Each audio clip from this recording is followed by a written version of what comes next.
fuck? My red line is not Mark Zuckerberg's red line. When Facebook decided to place servers in China, allowing members of the CCP to access all user data, Americans included, that already crossed her red line. And next up, you're gonna see whether Mark Zuckerberg even has a red line. Spoiler alert, he don't. So to be even more balmihua and a little bit more whiskey, and if you're a Taiwanese or a Hong Konger who has a heart problem or asthma, well, you might want to pay that medication as well, because 真的是代志大条。我的台湾朋友，我给香港朋友，有一件比川普关税还大条的事情发生哦。And the local media only did a 简单的解释 that Meta and the CCP censored a couple of posts. That's it, right? Wrong, wrong, wrong, wrong. Well, I gotta go. I watched this hearing twice, and once you see what went down, you will realize that Mark Zuckerberg sold out Hong Kongers and the Taiwanese to the CCP, placing every single Taiwanese person's life in immediate danger. So for this episode, you're gonna need more than just some popcorn, yo. You're gonna need a bottle of whiskey, and you're also gonna need to remove all fragile items from your immediate purview, or else you're gonna smash them in a fit of fury, because this is some legit 代志大条咯。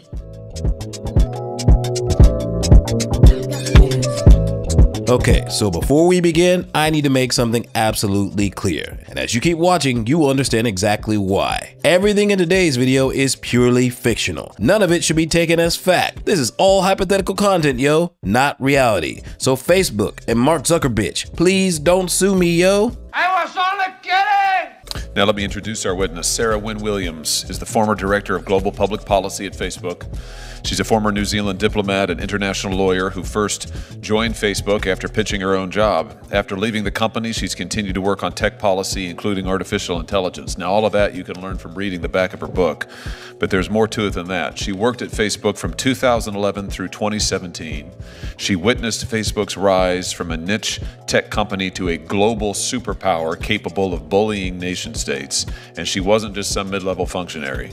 She worked closely with Mark Zuckerberg and Sheryl Sandberg. She arranged their meetings with world leaders across the globe. She heard their plans for China. She's no ordinary whistleblower, and she comes to tell us not merely about what has happened, but also what is coming. Fun fact, Facebook and all the apps that it owns are used by 76% of Taiwan's entire population. Just last week, a major hearing took place in the United States where a high-ranking Facebook executive testified about an alleged collaboration between Meta and the CCP. Now, you want to stay with me until the end of this video because these allegations could have serious implications for Taiwan's national security. You're goddamn right. And I believe this is so serious that the Taiwanese government should consider legal action against Meta, yo. And did members of the Facebook executive team or other employees at Facebook, Meta, ever brief members of the Chinese Communist Party? Yes, Senator, regularly. Exchanged information with them? Yes, Senator. What are some of the topics that they covered in these briefings? I mean, it's incredibly broad. So you had meetings at the top executive level, so Mark and Sheryl, and you had meetings, all the way down to, regular engineers who would be providing briefings on cutting edge technology like facial recognition, which is obviously very helpful to the Chinese Communist Party. Facebook Live, as I mentioned, photo tagging, internet infrastructure, so how to build effective data centers. Facebook has a project called the Open Compute Project, which has 5 Chinese companies as a member of it. So it was at every level on every aspect of the many different technologies that Facebook has. Now, here's something crucial to understand. Any company working with the CCP must first accept their position that Taiwan belongs to China. Think about what this means. If Meta is indeed cooperating or has cooperated with the CCP, then the platform used by 3/4 of Taiwan's entire population is essentially no different from Chinese state-controlled Weibo. When there is a decision being made about what you're going to turn over, what Facebook, Meta, is going to turn over to the Chinese, all their demands that you said the company denied to so many other countries, but for China, they made an exception. When the decision is being made about exposing American privacy material and data so that the Chinese would have access to it, Americans not knowing that. The security questions that you raised, the AI information is given to the Chinese that makes them, quote, more competitive, but also means that they have sources of information that could compromise the security of the United States. I mean, when you consider each one of these, they kind of grow in gravity and magnitude. Are these decisions being made strictly by Zuckerberg himself, or by boards, or by open discussion? How much sensitivity was there to the fact that the decisions were historic in nature and maybe even criminal? It's a really interesting question. I mean, you asked me in part about China. You know, to give you just one example, at the governance level, which is what you're asking me, the lead independent director on Meta's board was also on the payroll for the China project. Now, you might have thought, like I did, that this might be Mark Zuckerberg alone wanting to cozy up to the CCP, right? Wrong, wrong, wrong, wrong. This wasn't just Mark's decision, yo. It was the entire company's decision. You testified a moment ago that one of the things that part of their value proposition to China was that they would help them, Facebook that is, would help China outcompete other American businesses. Can you just say more about that? I mean, that seems like an extraordinary thing to me. Here you have an American company going to our chief foreign adversary, on whom we currently have tariffs of like 10 billion%, and saying, hey, we'd love to help you. We would love to help you beat all of these other American companies. That's extraordinary. I mean, what can you tell us about that? I mean, I'd be happy to provide the documentation. I mean, literally the documents in which they were writing this were called our value proposition to be put before the CCP. So was information related to artificial intelligence part of these briefings? I know you said that there were some sort of informal discussions, but did Facebook actually brief members of the CCP on artificial intelligence, to your knowledge? Yes, Senator. How is this for a contradiction? Meta is headquartered in America, yet they allegedly signed agreements to cooperate with China, widely considered America's greatest economic rival. Now, these agreements supposedly help Chinese companies to gain advantage over the United States in artificial intelligence, perhaps the most strategically important industry of our time. Why would Facebook want to help China with artificial intelligence? I mean, what's the strategy there, do you think? What do you divine the intent to have been? I think there are lots of, so I think we've talked about the general focus of the company of wanting to help China. You know, this is over a period of time where China was rapidly trying to increase its own technological expertise and trying to grow its own homegrown technology company. So it's incredibly valuable to have the brightest minds in the world show you how that technology works, if that was. And then I think at the moment, as you're aware, there's a debate in the AI community around whether open source models or closed models are more appropriate. And one of the considerations around that is national security. But it's not clear at this moment whether open source models or closed models will ultimately prevail. And there's a lot of money on the line.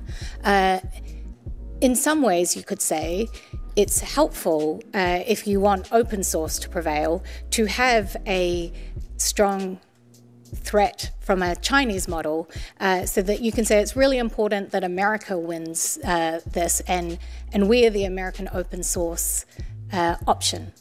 And I think you can see the way that strategically plays out. So what you're saying is Facebook's AI model, Llama, I think it's called, that's an open source model, is that right? Correct.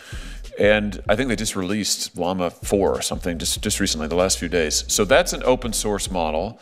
Many of the other American competitors, Sam Altman's company, for example, OpenAI, is a closed-sourced model, closed-source code. So Facebook has a fundamentally different take, an open source model. They're briefing the Chinese government, including CCP officials, on this model, on their information, and then we get the revelation of DeepSeek just a few months ago, China's sort of breakthrough on AI. Do you think that Llama had something to do with DeepSeek? Do you think that information sharing helped lead to DeepSeek? I think it's been widely reported that the DeepSeek model is in part based on Llama. So let's talk about Llama, Facebook's open source AI model. I've actually personally downloaded and experimented with it before, and at the time, I couldn't understand for the life of me why in the hell a profit-driven company like Facebook would invest shit tons of money to develop an advanced AI system only to give it away completely free. Weird. Well, now these allegations might provide a potential explanation for that puzzling decision. In order to operate in China, the Communist Party requires American companies to register with authorities and host servers inside the country. And I think it's pretty well known that Chinese law requires that security services are allowed access to any data hosted within the country.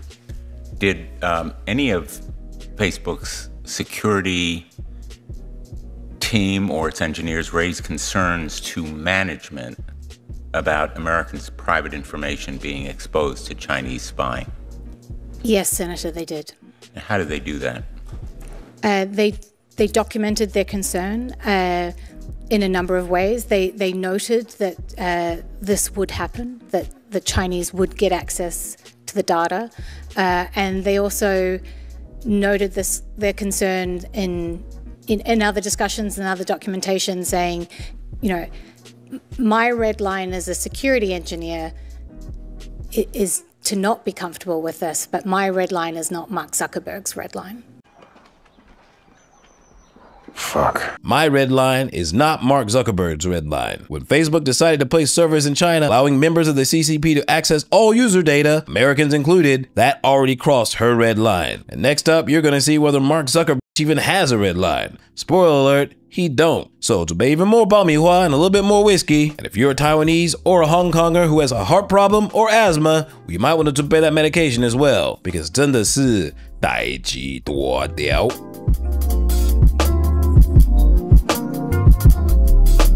One example is that Facebook was targeting 13 to 17-year-olds. It could identify when they were feeling worthless or helpless or like a failure. And they would take that information and share it with advertisers. One of the things about advertising is advertisers understand that when people don't feel good about themselves, it's often a good time to pitch a product. You know, people are more likely to buy something. And so what the company was doing was letting these advertisers know that these 13 to 17-year-olds were feeling depressed and saying, now's a really good time to serve them an advertisement. Or if a 13-year-old girl would delete a selfie, that's a really good time to try and sell her a beauty product. So Facebook is allegedly targeting vulnerable young people when they're emotionally low to sell them products? Jesus. Now, back in the day, I used to joke around that Meta was probably listening to my phone's microphone to figure out what type of food I was craving at night. But these allegations suggest something even more sinister, that they analyze your online behavior patterns to determine your emotional state and then try to exploit it to sell you specific products. And here's something that's even more troubling. If this technology can be used to sell you consumer goods, couldn't it also be used to sell you a political ideology? And beyond that, it's things like things that often do concern teen girls, like body confidence. You know, that's something else that they use to target, you know, weight loss or other things on you know, children, really, 13 to 17-year-olds. So, to your knowledge, did Facebook, after this email exchange, you know, where another user says, I think it's a slippery slope here, and then there's the admission, there is a level of behavioral targeting. I mean, just to be clear, I want everybody to see this. There is a level of behavioral targeting. I mean, these are Facebook executives. Again, this is a policy director in this chat acknowledging that this is what Facebook is doing. Did it stop? Did Facebook stop doing this?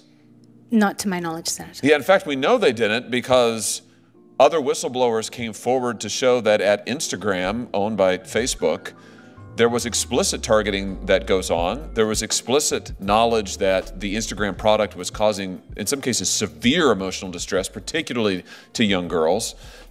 Facebook kept right on doing it anyway. Is that just because it made him a bunch of money? Senator, you know, as a mother of 3 children, it's very hard to say this, but yes, one of the discussions I had with one of the business leaders was like, we just don't need to do this. Behavioral targeting. If Facebook actually has this capability, doesn't that mean they can also do ideological targeting? After all, there are a lot of people who openly share their political feelings. So with behavioral targeting and ideological targeting, they not only can sell products, but ideological mindsets. Sounds like the perfect tool for political propaganda, doesn't it? This was a project unlike any other project I worked on during my time at Meta, in that it was so centrally led by Mark Zuckerberg, and he was so personally invested in this project. He learnt Mandarin. He traveled to China more than any other country. He had weekly Mandarin sessions with employees. It's hard to overstate how different this project was to any other project I experienced in my many years at the company.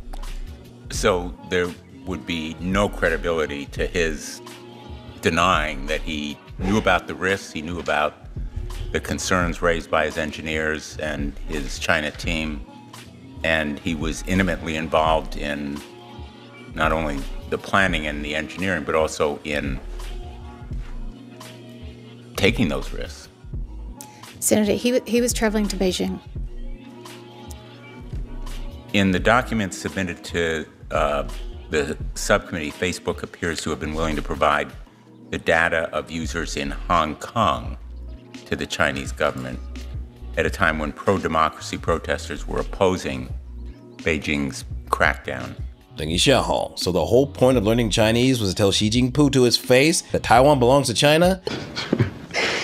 Really? Hey Mark, allow me at 好机车 to introduce you to the most commonly used phrase in the Chinese language. And it's super easy to say. I say it at least 3 times a day just to keep the doctor away. Are you ready? 小熊维尼苏懒觉. Now what does that mean? This is the most traditional Chinese way to say I love China. So that impression is correct. One of the more surprising things is that as part of the censorship tool that was developed, there were virality counters. So anytime a piece of content got over 10,000 views, that would automatically trigger it being reviewed by what they called the chief editor.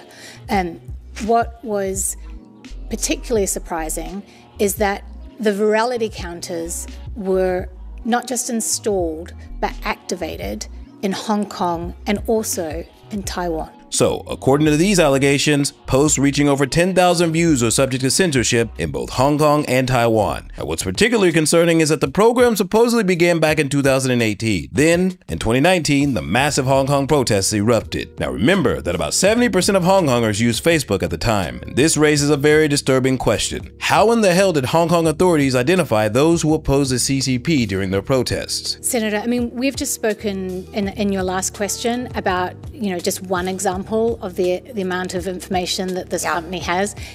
It is unfathomable. It's very, very hard to wrap your mind around the amount of data that this company has on each person who logs on to its service. It's private messages, but so much data, and all of that would channel through a POP server. So then it is not just limited. The data Facebook holds, or Meta holds, is not just limited to the Meta applications. Not at all, Senator. So basically, Meta has the ability to build what I call a virtual you of an individual, where they go, the transactions they have, the different apps that they rotate from one to another. Is that accurate? Absolutely, Senator. Okay. So it turns out that all of the services used by Hong Kongers and Taiwanese via Facebook, from Instagram to WhatsApp to Threads to Facebook Messenger, your private messages, even your call contents were stored on Facebook servers in China. So that means the CCP had access to the private conversations of Hong Kongers during the protests. Oh, and remember, Facebook has location tracking as well, so not only can it target your ideology and your behavior, but it can even access your physical location. This sounds like an absolute political horror shit show. Was the editor-in-chief's or the chief editor's power limited to reviewing viral posts? Oh no, it's extensive power. The chief editor would be able to turn off the entire service in specific regions, for example, Xinjiang, or would also be able to turn off or manage the service on significant anniversaries like the anniversary of Tiananmen Square. So the chief editor, a creation of Facebook, was an Orwellian censor that applied to locations outside mainland China, to Taiwan and Hong Kong, to people not within the legal jurisdiction of China, but also obviously the Chinese themselves. And it was designed and implemented by Meta and Mark Zuckerberg. Correct, Senator. So picture this scenario. One day, if China were to launch a military action against Taiwan, and you tried to warn your friends using Taiwan's most popular platforms, Facebook or Threads or Instagram or WhatsApp, or even if you wanted to send urgent messages to your family, or even spend thousands of dollars on an emergency alert via their advertisements program, but it's all pointless because the CCP can make those communications completely vanish, or even worse, block your account entirely. So in this scenario, Mark Zuckerberg takes your money, sells you out to the CCP, and profits twice. When discussing the role that political ads play in Facebook's business, you observed that peddling outrage and stretching the truth were just part of the game, and that outrage is a lucrative business for Facebook. I care about this a lot, just being in this business of politics and how we know how negativity is awarded online, not just Facebook, in all of the algorithms in these companies, and it's actually completely changed the ecosystem that we work in. Can you elaborate more on how stoking political outrage is profitable for Facebook and ramifications for democracy? I think we're all living with the consequences of this every day. As I said before, what this company wants is to dominate as much time and attention as it can of every, not just in this country, as many billions as they can. And what they've learned is that outrage is a really good way to do that, but it doesn't, whatever it takes to have people glued to these services in their power, in their thrall, they'll do it. And it ain't just profiting twice, yo. They even use your anger to harm your mental health, keeping you online for ages, targeting you based on your ideology, and pitting you against people, even your family members, with opposing views to spark internal arguments. Nan guai on Threads you always see Chinese people arguing with Taiwanese people, feminists arguing with men, and parents arguing with non-parents. And the other thing is that this is a man who wears many different costumes. When I was there, he, wanted the president of China to name his first child. He was learning Mandarin. That was, he was censoring to his heart's content. Now his new costume is MMA fighting or whatever, free speech. We don't know what the next costume is going to be, but it'll be something different. It's whatever gets him closest to power. And all this comes from a guy who learned Chinese to make money with the CCP. Oh, and let's not forget, this fool actually asked Xi Jinping to name one of his unborn children. And while Hong Kongers fought for their livelihood against a totalitarian regime, and Taiwan has been valiantly resisting invaders, Mark Zuckerberg sold these people out, sold us out, fighting for freedom, handing all of our data, communications, and most sensitive information to an authoritarian regime, all for the money. God bless you, then fuck off. So, to all the Taiwanese and Hong Kongers, if you get a chance, delete Instagram, Facebook, Threads, and WhatsApp from your goddamn phone. Find something else, because your personal safety is already in danger. And anyone who said anything bad about the CCP on Facebook, Instagram, Threads, or WhatsApp, or organized a resistance against the CCP, including me, has already been behaviorally and ideologically targeted. And if you transit through Hong Kong or China, you risk arrest. So I would advise you stop using that shit, yo. Switch to Signal or something else. Otherwise, 大吉多掉喽. That's using your head instead of losing it. Now I know. And knowing is half the battle. G.I. Joe! Now, please remember that everything I said here is complete BS, yo. None of it is true. It's true. But you want to know something that is very true? In the next 2 days, Mark Zuckerberg has to appear before Congress in a 7-hour hearing to explain himself. Because maybe this Sarah lady is completely lying. But I guess we'll just have to wait and see how he explains himself. 这么精彩，让我们继续看下去。But before you 看下去, like, comment, subscribe, and share this video with all your Taiwanese and Hong Kong friends, and I will see you on the flip side. Peace!